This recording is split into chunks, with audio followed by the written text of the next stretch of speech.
괜찮아? 아차, 아차. 미안해. 얼른 닦아줄게.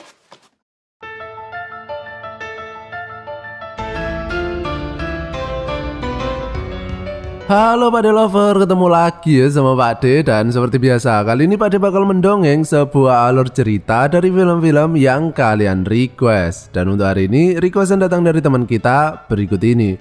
Dia merequest sebuah film yang berjudul Young Mother 2. Dan Pak De agak kaget ya pas nonton film ini, karena Pak De berpikir bahwa film ini seharusnya nggak terlalu jauh lah konsepnya dengan film Young Mother lainnya. Tapi ternyata Young Mother kedua ini memiliki alur yang ruwet alias perlu mikir ya. Terlalu bagus, terlalu tinggi ceritanya kalau dijadikan serial Young Mother. Jadi nggak cocok lah buat kalian yang cuma pengen nonton film penggenjotan saja. Tapi ini Pak De bakal usahakan mengulas alurnya sesimpel mungkin ya. Jadi biar otak kalian nggak terlalu panas.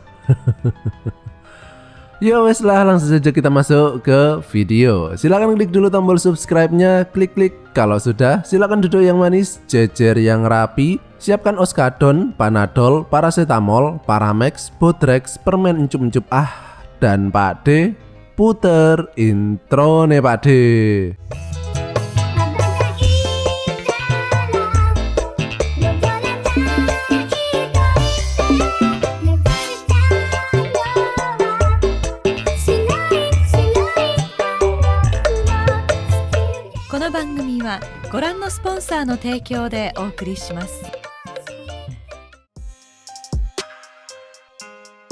Film ini dimulai dengan seorang cowok yang baru lulus kuliah dan lagi cari lowongan pekerjaan yo. Dia ini bernama Yonggi, dan sepulangnya dari nyari lowongan kerja, di perjalanan dia nggak sengaja ketemu dengan seorang penjual barang-barang antik. Dan penjual tersebut kemudian menawarkan sebuah kotak antik yang dibilang punya kekuatan misterius yang disebut Pandora Box. Tapi dia harus membukanya pukul 12 malam dan nggak boleh kurang dari itu. Yonggi sebenarnya nggak terlalu percaya ya dengan hal tersebut. Tapi ya untuk kategori barang murah ya nggak ada salahnya dicoba toh. Yonggi kemudian pulang dan tidur sambil nunggu jam 12 malam. Tapi kemudian dia terbangun dan masih jam setengah 12. Dan karena Yonggi ini nggak sabaran yo, dia pun akhirnya langsung membuka kotak tersebut. Dan ternyata isi dari kotak tersebut adalah sampah. Isinya adalah satu buah kondom dan poster lowongan pekerjaan dari perusahaan yang bernama NIT. Merasa ditipu sama penjual tadi, Yonggi kemudian ngomel-ngomel sendiri dan langsung tidur. Dan film ini pun dimulai. Andasku mumet. Keesokan harinya, Yonggi mencoba melamar ke perusahaan NIT yang ada di kota tadi, dan di sini ia kemudian diwawancarai oleh seorang cewek yang cakep dengan pakaian dalam yang meronta-ronta pengen keluar dari tempatnya. Dia ini bernama Tim Jang. Dan Yonggi ini bukannya fokus ke pertanyaan yang dilontarkan oleh Tim Jang, melainkan fokus ke belahan buah-buahan segar yang ada di depannya. Tim Jang yang kemudian melihat tongkat ajaib Yonggi sudah bangun, dia ini pengertian banget loh dan langsung menawarkan bikang angetnya yang masih kebul-kebul itu. Dan mereka pun melakukan penggenjotan. Pak De kemudian mikir yo, ini sebenarnya wawancara macam apa? Yang lamar jelas banyak kalau kayak gini yo. Tapi ternyata barusan itu cuma halusinasi Yonggi. Dan Yonggi juga agak bingung kenapa barusan dia mengalami hal tersebut. Sebuah halusinasi tapi terasa seperti nyata. Dan di sini dia masih belum tahu kalau itu barusan adalah salah satu efek akibat dia melanggar pantangan membuka kotak tadi. Sepulang dari wawancara, kemudian dia ini punya janjian kencan online gitu. Jadi dia masih belum pernah ketemu sama cewek yang dimaksud. Dan inilah cewek tersebut yang bernama Juyeon. Dia kemudian mengajak Yonggi pulang ke rumahnya. BTW Juyeon ini menggunakan aplikasi kencan online karena hari ini adalah hari ulang tahunnya. Dan orang tuanya itu mengatakan agar mengundang pacarnya ke acara tersebut. Jadi Yonggi ini ibaratnya dijadikan pacar sewaan gitu. Juyeon kemudian menyuruh Yonggi mandi agar lebih rapi Tapi di dalam kamar mandinya itu ternyata di bawah handuknya terdapat kain segitiga bermuda yang ketinggalan. Dan dengan segera Yonggi pun menggunakannya untuk mengamplas batangnya. Namun tiba-tiba Juyeon masuk dan melihat kelakuan bejatnya tersebut. Yonggi kemudian keluar dan meminta maaf atas perbuatannya tersebut. Tapi Juyeon bilang bahwa itu tadi bukanlah segitiga bermuda miliknya, melainkan milik ibunya. Setelah Yonggi ganti pakaian yang lebih bagus, kemudian dia menunggu Juyeon ganti pakaian juga. Tapi terlihat Juyeon ini nggak menutup pintu kamarnya dengan rapat, yang membuat Yonggi ini ngowoh melihat bentuk tubuhnya yang semlohe. Dan setelah itu terlihat Yonggi ini sekarang menjadi benar-benar tertarik ke sosok Juyeon. Dia ini adalah tipe cewek kalem yang penuh misteri gitu. Mereka pun melakukan kencan dan Juyeon mengatakan apa yang harus Yonggi lakukan untuk berpura-pura menjadi pacar Juyeon agar orang tuanya itu percaya. Tiba-tiba Juyeon ditelepon oleh seseorang dan mengatakan dia harus segera pergi karena ada urusan penting. Dan Juyeon menyuruh Yonggi untuk pulang dulu ke rumah Juyeon. Ketika hampir tiba di rumah Juyeon, kemudian Yonggi melihat ada sesosok cewek yang pakai pakaian ngapret yang sedang jentat-jentit. Dan ternyata itu tadi adalah ibunya Juyeon yang bernama Haeyoung yang baru saja berbelanja keperluan Natal. Dan melihat gumpalan tumpeng yang pengen berontak keluar dari roknya Haeyoung, mata Yonggi ini pun terhipnotis dan mengikuti gerakan geol-geol tersebut. Ketika sudah masuk di dalam rumah, Yonggi kemudian membantu menghias dekorasi pohon Natal. Tapi tiba-tiba kakinya terpeleset dan terjatuh pingsan. Haeyoung yang melihatnya kemudian menolongnya dan secara tidak sengaja menumpahkan air di celana Yonggi. Dan dari sini cerita Jav pun dimulai. Haeyoung kemudian mencoba membersihkan air yang ada di tongkol jagungnya Yonggi. Dan Yonggi yang sedari tadi melihat nutrijelnya Haeyoung yang kenyal itu kemudian gak kuat dan akhirnya terjadilah perseteruan antara ular dan lubang buaya. Tapi ternyata kejadian barusan itu pun hanyalah halusinasi Yonggi saja ketika dia pingsan. Ya meskipun adegannya lumayan lama sih. Di sini terlihat Yonggi tersadar dan di depannya sudah ada Juyeon, Haeyoung dan ayahnya Juyeon. Malamnya mereka kemudian merayakan hari ulang tahun Juyeon. Dan ketika Juyeon dan ayahnya pergi ke belakang, terlihat Yonggi yang justru PDKT sama Haeyoung. Nah inilah yang disebut sambil menyelam minum susu.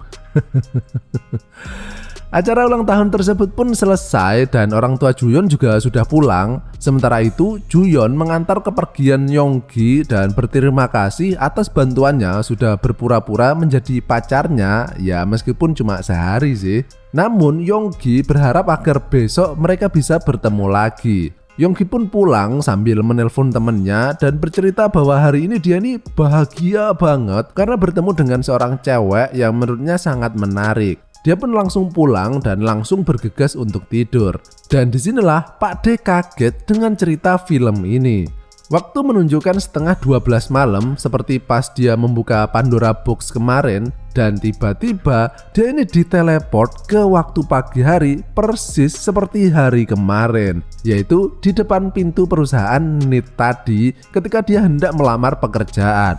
Yonggi pun tentu saja bingung kenapa dia tiba-tiba ada di sini. Dia pun berusaha pergi dari tempat tersebut, tapi dia akan tetap diteleport terus-menerus ke tempat yang sama pada jam yang sama. Akhirnya Yonggi terpaksa masuk ke ruangan tersebut. Dan uniknya, Tim Jang kini kembali mewawancarai Yonggi seolah-olah dia ini tidak pernah bertemu dengan Yonggi kemarin. Namun karena otak Yonggi ini cuma berisi penggenjotan dia merasa bodoh amat dengan keadaan aneh yang dialaminya saat ini. Mungkin ini cuma mimpi saja toh. Yonggi pun kini berniat untuk melakukan penggenjotan secara paksa dengan Tim Jang. Tapi dia selalu gagal dan pada saat itu juga dia akan dikirim kembali alias di reset ke waktu dan tempat yang sama seperti di awal tadi. Dan gak cuma itu, Yonggi juga harus kembali lagi bertemu dengan Juyeon dari awal, bertemu dengan Haeyoung, merayakan ulang tahun, kemudian pulang dan besoknya dia pun kembali lagi dari titik awal. Yonggi pun bingung apa maksud semua ini. Dan ini sebenarnya adalah kutukan dari Pandora Box yang telah dilanggar pantangannya itu, yaitu Yonggi ini terjebak dalam time loop atau muter-muter aja di tempat dan waktu tersebut. Yonggi pun berpikir gimana caranya agar ia bisa terbebas dari kutukan ini. Dia berpikir mungkin ada misi tertentu yang harus ia selesaikan dalam kurun waktu 24 jam tersebut. Dan yang pertama kali muncul di pikirannya adalah mungkin dia harus menggenjot semua cewek-cewek tersebut. Berbekal dari pengalaman sebelumnya, Yonggi ini sekarang hafal semua gerakan dan tingkah laku yang akan dilakukan oleh masing-masing karakter. Sehingga Yonggi pun melakukan semua rencana mesumnya tersebut ke semua cewek yang ada di film ini. Tapi ketika ia pulang, keesokan harinya Yonggi sekali lagi masih tetap di tempat dan jam yang sama. Jadi gampangnya kalau seumpama ini adalah game yo, perusahaan NIT ini adalah awal atau start point. Dan setelah pulang dari rumah Juyeon itu adalah akhir atau end point. Dan untuk terbebas dari time loop ini, Yonggi harus menyelesaikan misi yang dia ini nggak tahu apa misinya. Keesokan harinya, entah udah berapa kali ya dia ini mengulanginya, pas Juyeon mendapat telepon dari seseorang, kemudian Yonggi meminta tolong kepada temennya untuk mengikuti kemana sebenarnya Juyeon pergi. Dan ternyata Juyeon itu pergi menemui seorang pria dan mereka melakukan transaksi jual beli seperti obat-obatan atau racun gitu. Temennya ini kemudian mencoba menelpon Yonggi, tapi karena dia ini sibuk PDKT sama Haeyoung, dia nggak tahu kalau ada telepon tersebut. Dan ketika pulang, barulah dia mengetahui informasi tersebut dari temennya. Tapi Yonggi nggak tahu ya apakah informasi tersebut adalah informasi berguna untuknya atau tidak. Yonggi pun sebelum tidur kemudian mencoba mengingat-ingat sesuatu. Dan dia sadar bahwa ternyata selama ini Juyeon itu adalah karakter yang terlihat memendam rasa penuh kesedihan yo. Dia pun tertidur dan sekali lagi berada di start point. Namun kali ini dia mencoba melakukan semua hal dari awal sampai akhir secara positif dan bukannya berdasarkan asas penggenjotan ataupun berdasarkan norma-norma bercocok tanam. Yonggi kemudian mencoba menyelinap masuk ke kamar Juyeon dan di sana dia menemukan fakta bahwa Juyeon ini adalah anak angkat. Ayahnya meninggal, ibunya menikah lagi, jadi dia punya ayah tiri dan kemudian ibunya meninggal. Jadi bisa dibilang Juyeon ini depresi berat. Kenapa? Silahkan dilanjutkan menonton biar kalian tahu ceritanya. Sepulang dari rumah Juyeon, kemudian Yonggi melakukan hal yang belum pernah ia lakukan sebelumnya, yaitu dia kembali lagi ke rumah Juyeon.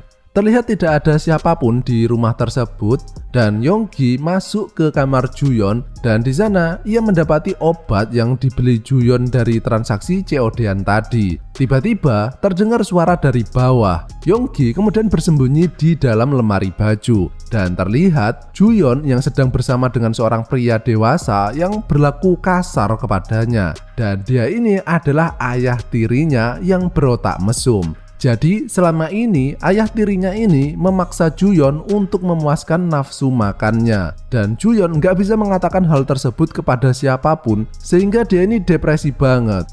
Dan ketika Juyeon hendak diperkusi oleh ayah tirinya, dia mendengar ada suara dari dalam lemari. Ayah tirinya kemudian membukanya dan terlihat Yonggi yang ketakutan. Yonggi pun langsung dihajar oleh ayah tirinya dan kemudian hendak ditikam menggunakan pisau. Tapi tiba-tiba dari belakang Juyeon memukul kepala ayah tirinya tersebut.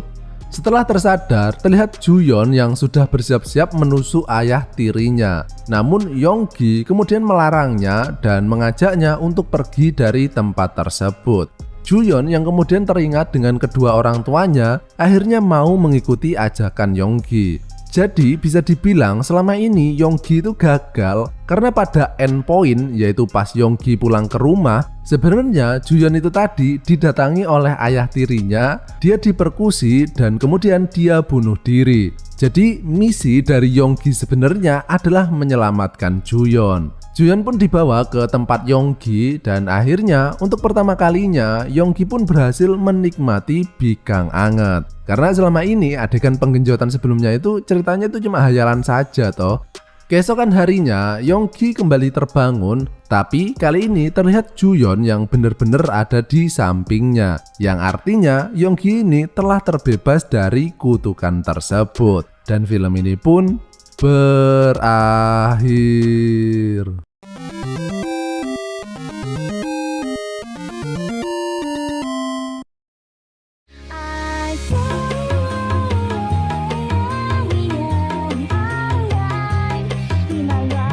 Menurut Pak D, film yang Mother kedua ini adalah satu-satunya serial yang Mother yang nggak cocok diberi judul yang Mother. Karena ceritanya itu terlalu bagus ya, ada mikirnya gitu. Nggak cocok buat penonton yang tujuan awalnya itu untuk menonton film busuk ya. Padahal seharusnya sih film yang Mother itu ceritanya ya sesimpel fokus ke ibunya itu. Entah ibu tiri, ibu angkat, ibu mertua, ibu kota, dan lain-lain. Sedangkan film ini fokusnya justru ke time loop dan bagaimana agar tokoh utamanya terbebas dari time loop tersebut. Pada nonton film ini kayak nonton konsep anime Re:Zero, tapi yang garap itu Nekopoy. Ya setelah cukup sekian, dan jika kalian masih pengen mendengarkan suara Pak D, kalian bisa melakukannya dengan cara mengklik salah satu video yang muncul di layar kalian saat ini. Oke wes, terima kasih dan sampai jumpa di tongkrongan selanjutnya masih bersama Pak D. Bye bye.